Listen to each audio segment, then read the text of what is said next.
Hi. This is a terrible poem. I hate this poem. I'm going to read it anyway because I kind of like it. I don't have a name for this poem. We'll call it Kamikaze of Poet.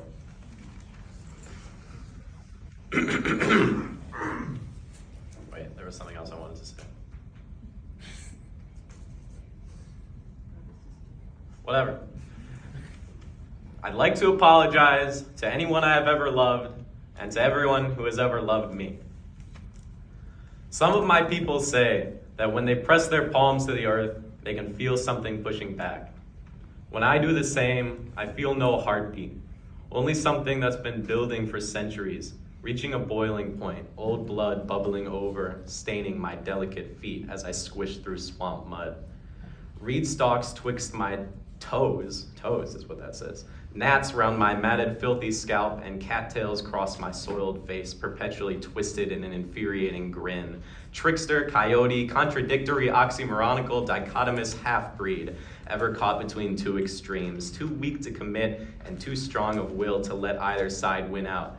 The ebb and the flow, a monk and a hoe, serpent and Christ, abstinence and vice, a birth and a wake, priceless historic antique, and slipshod haphazard conspicuous fake. Meticulously metered and rhyming prose and unnatural clunky monologue. Only one massive tangential topic shift later, I am in a 27-year-old's car. He's ugly, not offensively so. He asks my age and I respond truthfully. His face screams of second thoughts. A sudden realization, I don't want to be here. I start shaking. We arrive. I comment on the tidiness. It's an Airbnb, actually.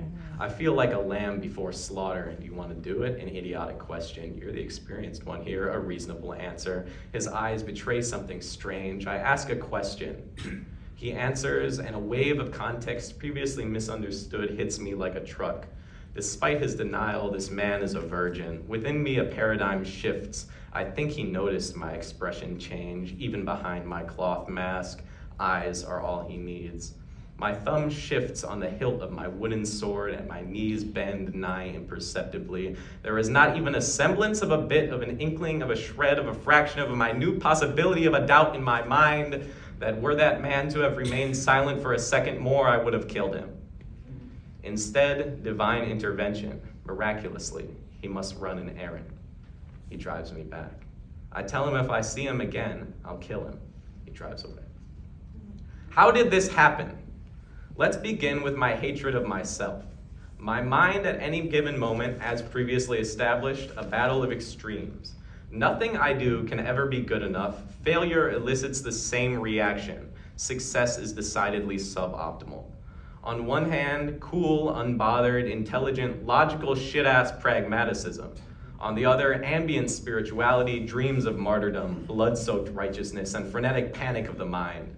My existence is a rat's nest of uncertainty where the only constant is something I have to prove to an elusive someone. My feet sink into the marsh, his teeth into my soft exposed neck. Half of what is said here is fiction. Am I going too fast? My problem is that I understood. I watched. My vision yellow tinged over this world, and I knew things. I was terrified, perhaps rightfully so, I cannot recall.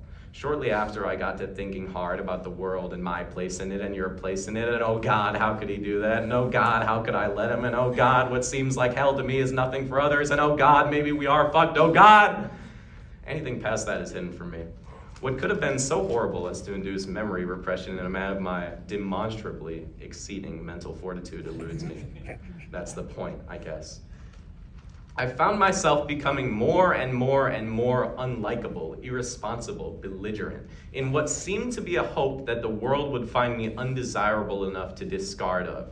I almost took matters into my own hands, or so I said, or so others were told. Even I could not tell you where my lies end and truths begin. A mind inexplicable even to myself. Stimulus, response. Stimulus, response. Stimulus, response. You deserved it, didn't you? That's horrible. What goes around comes around. No one deserves that. Maybe you did. No, you didn't. Yes, we did. No, I didn't. Yes, I did. But it doesn't matter. The wind of change is upon me. I will not deprive myself of its touch. It's bigger than me and me.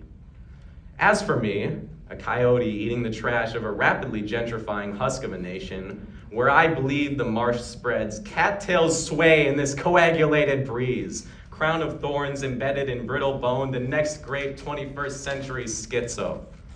I am the left hand, path untrodden, reign of vertebra, runner o'er the meadow, clever coyote and crooked vulture, whistle of reeds and cloud of gnats, hunched Buddha and raped Christ, saint of saints, misquive genebid. I'm a rambler, I'm a gambler, I'm a long way from home. And if you don't like me, well, leave me alone.